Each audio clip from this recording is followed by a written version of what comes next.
Muy buenos días y bienvenido a su espacio Panorama Social Iberoamericano, que se transmite desde esta su emisora preferida 24 Horas Estudio Televisión, desde Santa Fe de Bogotá en sus programas especiales en idioma español, transmitidos hacia Iberoamérica, el Caribe, los Estados Unidos, el norte de Europa Occidental.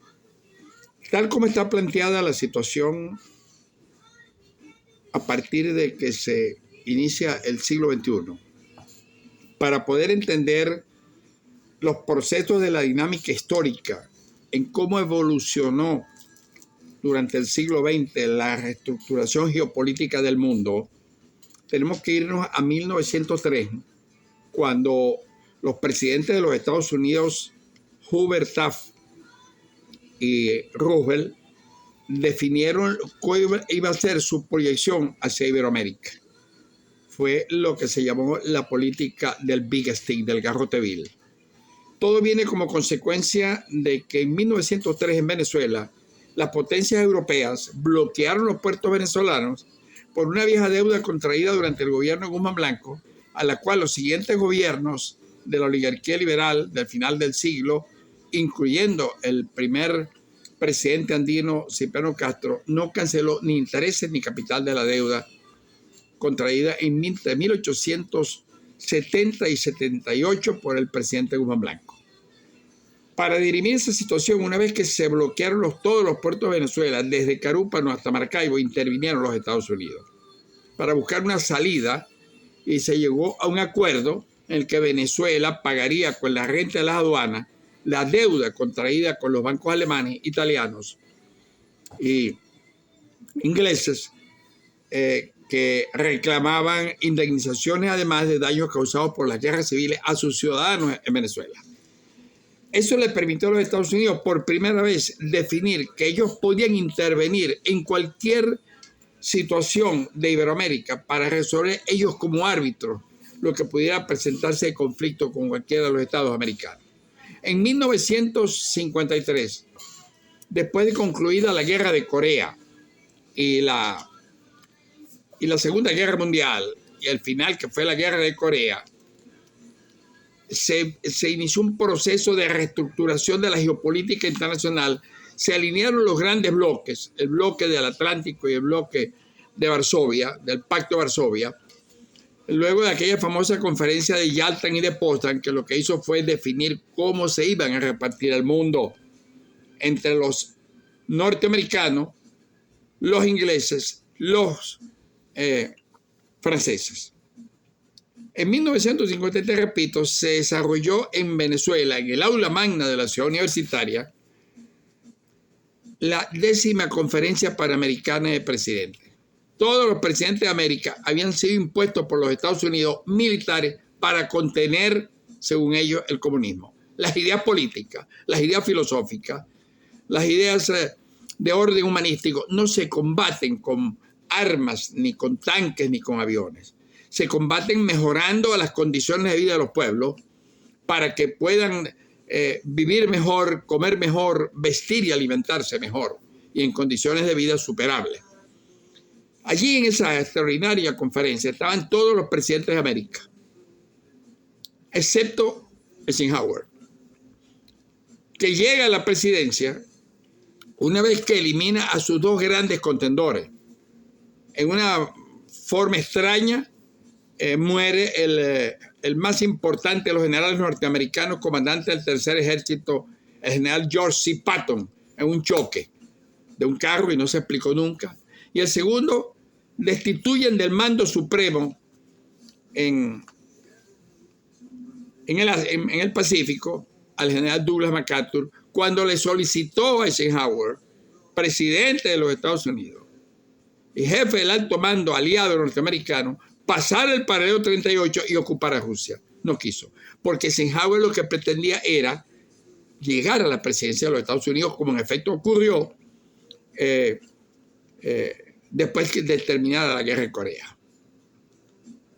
De tal manera que para entender lo que está ocurriendo hoy en Iberoamérica, frente a la errada política norteamericana, que durante 100 años se mantuvo abstraída de la realidad de estos pueblos, que son realmente los pueblos hispanoamericanos, porque ellos son norteamericanos. Ellos son una mezcla de una genética de cromosoma indefinida, que son los ingleses con los irlandeses.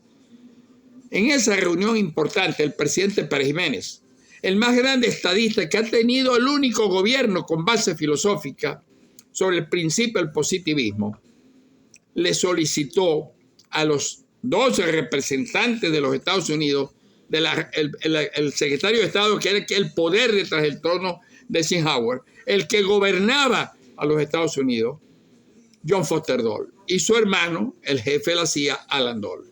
Allí estaban presentes todos los generales, desde la Argentina hasta México, con la excepción de Costa Rica. Allí le pidió a ellos, a las 10 de la mañana de ese 3 de abril de 1954, que nos incluyeran en el Plan Marshall, porque éramos una América miserable, una América que estaba diezmada por patogenicidades y por enfermedades de las más letales. En Venezuela, el paludismo, el mal de Chaga, la sífilis y toda una suerte de patologías que tenían una expectativa de vida a los venezolanos de apenas 48 años. Ido el presidente Pérez Jiménez, Venezuela se conocía como la Suiza de América. El país más moderno en desarrollo y crecimiento económico y de su Producto Interno Bruto 53-57, que fue realmente el tiempo que el presidente Marcos Pérez Jiménez, designado presidente constitucional, como se venía haciendo desde que nos separamos de Colombia en 1830, a través de asambleas constituyentes, presidente de Venezuela entre el 16 de febrero hasta el 31 de diciembre, porque 23 días más tarde los norteamericanos se dieron cuenta de que Pérez Jiménez estaba transformando el medio físico, moral y espiritual de los venezolanos y lo sacaron. Le desestabilizaron el régimen, le metieron unos agentes de la CIA, crearon disturbios estudiantiles en los principales liceos de Caracas, Liceo Aplicación, Andrés Bello, Gustavo Herrera, la Gran Colombia. Un mes más tarde, la huelga universitaria del 1 de diciembre y el 23 de enero, el presidente Pérez Jiménez cerró el ciclo histórico del andinismo en Venezuela. Una forma de hacer política, de tener una visión de la vida, del Estado, de la República, de la sociedad y del pueblo. Llegamos a 2025 y Estados Unidos abandonó, como lo hizo a la América, como lo hizo España, que era el hemisferio más importante, donde España tenía que haber hecho las grandes inversiones, porque somos hijos de españoles, con una raza, un idioma y una fe impuesta durante los 300 años de dominación colonial. Pero no, el año 1953 el continente tenía 340 millones de habitantes y habían 200 millones de pobres de solemnidad, marginales totales, una subraza americana. No le hicieron caso al presidente Pérez Jiménez. No nos incluyeron en el Plan Marshall, porque la idea de los norteamericanos, como dijo el Libertador, más nos van a dominar por la falta de educación y de bienestar que por la fuerza. Como dijo el Libertador también, el más grande hombre de América, el Imperio del Norte estará destinado a plagarnos de pobreza y de miseria en nombre de su democracia y su libertad, y eso es lo que han hecho. A todo lo largo del siglo XX, desde 1920 que se instalan las petroleras de Eisenhower y del vicepresidente Rockefeller, se dedicaron a explotar petróleo. Hicieron la Segunda Guerra con gasolina venezolana refinada en Punta Cardón y en Puerto La Cruz. Eso no se dice.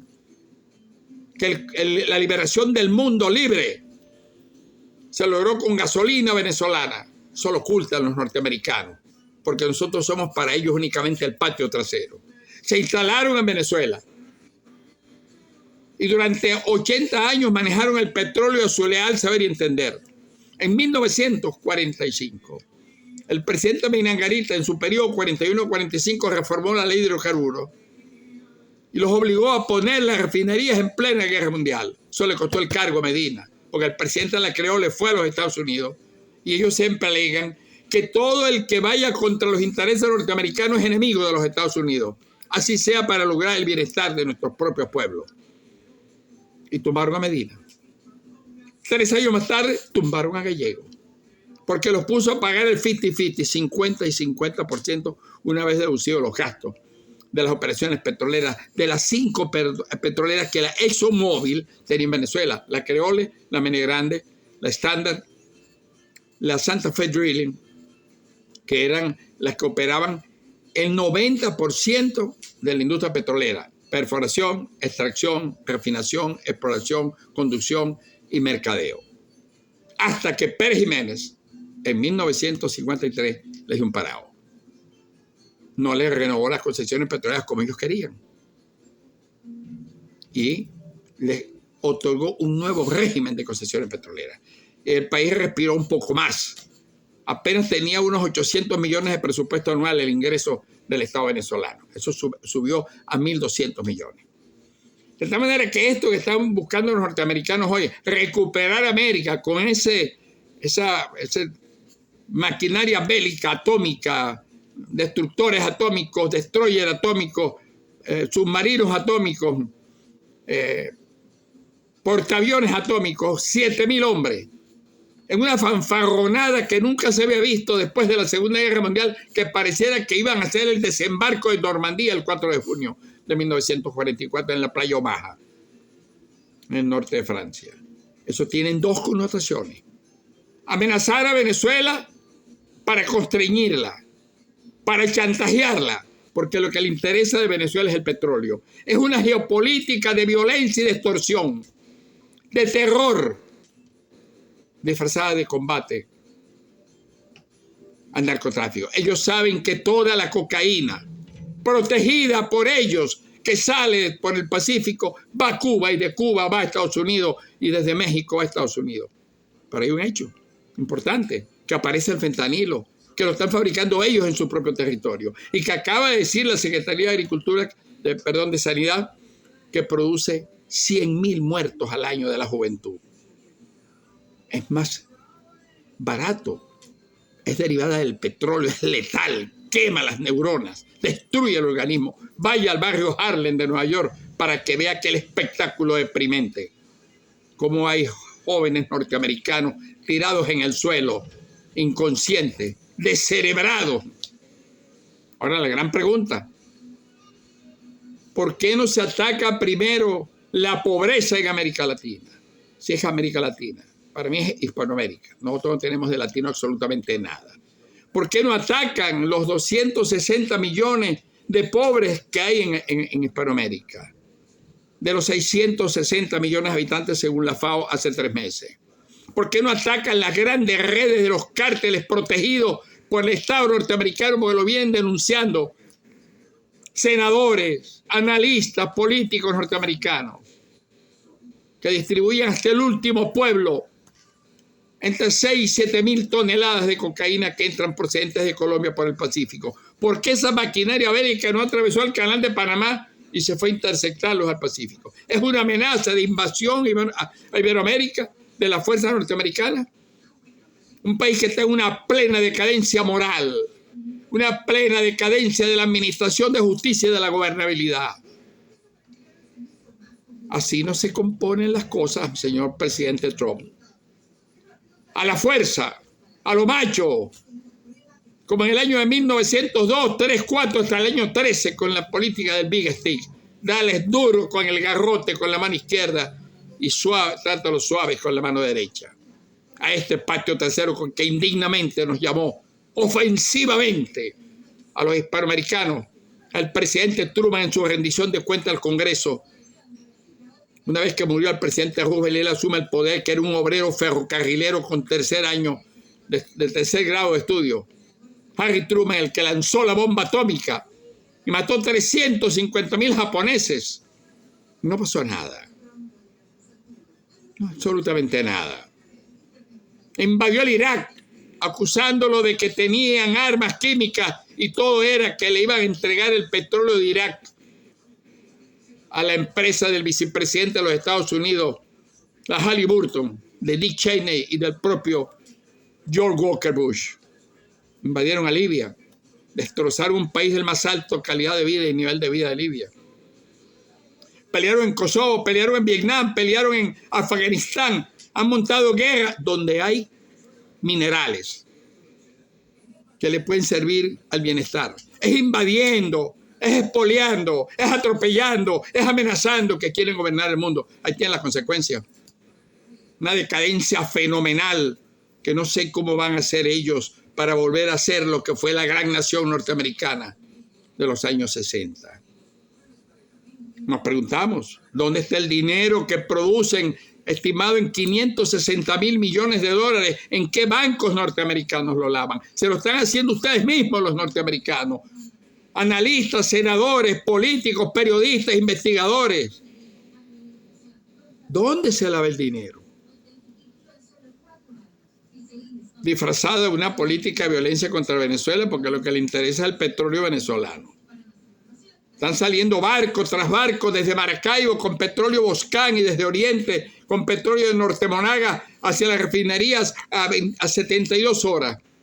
Antes el flujo petrolero venía del Mar Rojo, pasaba por el estrecho del canal de Suez, entraba al Mediterráneo y llegaba al Atlántico. 32 días para llegar a un barco con 1 millón de barriles de petróleo. De Venezuela no. Pero además de eso tenemos otras sustancias apetecibles: hierro, oro, minerales, lo que llaman tierras raras, para hacer la conductibilidad de las comunicaciones en el espacio sideral.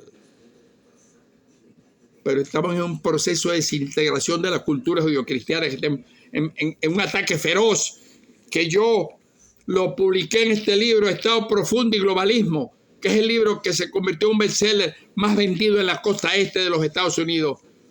13 ediciones, de un venezolano común, pero analista de inteligencia y seguridad nacional. De tal manera que hay que recapitular, hay que rediseñar, y ellos tienen que ajustarse a la verdad verdadera de lo que está ocurriendo en el mundo, de la nueva reestructuración geopolítica del universo que ya comenzó, de la nueva geopolítica mundial, bélica, financiera, bancaria, monetaria, que ya comenzó. De tal manera que esta amenaza constante y velada contra Venezuela, porque no es contra Maduro, no, la primera presidencia de Trump, ¿sabe lo que hizo? Le impuso 400 sanciones a Venezuela y trajo como consecuencia que 2.800.000 niños abandonaron el sistema escolar, porque así es que nos quieren ellos, brutos, mal educados, mal dormidos y mal comidos, y ellos disfrutando de lo que se llevan de los países de cualquier manera y a cualquier precio. Eso lo logró presidente Trump. Que 2 niños no tenían con qué comer y sus padres no tenían cómo mandarlo a los colegios. Y hoy mantienen una flota en el Caribe y los 240 pesqueros venezolanos de nuestra pesca de arrastre no pueden salir porque los convierten en barcos narcotraficantes con gente del Tren de Aragua. Porque para ellos Venezuela todo es el Tren de Aragua. Venezuela todo es el tren de los soles. No, presidente. Esta es la patria del libertador Simón Bolívar, que cuando salió con los ejércitos en la campaña del sur, salió a libertar, no oprimir. El más grande hombre de América, desde el norte de los Estados Unidos hasta la Argentina. Es una alerta temprana de la errada, errónea, incalificable, inaceptable política impuesta por el presidente Trump. Así no se maneja el mundo, presidente Trump. Es mediante el consenso, el diálogo, el apoyo al desarrollo para el bienestar de los iberoamericanos, que es el continente donde ellos están compartiendo territorio. Ese territorio que le despojaron a México en 1878, el que le despojaron a Colombia con el Canal de Panamá en 1903. Es una revisión necesaria para nosotros los venezolanos, los hijos del ejército libertador de Simón Bolívar. Les habló desde Santa Fe de Bogotá, desde nuestra cadena de televisión 24 Horas Noticias para el Mundo, Eduardo Guzmán Pérez, analista de inteligencia y seguridad nacional.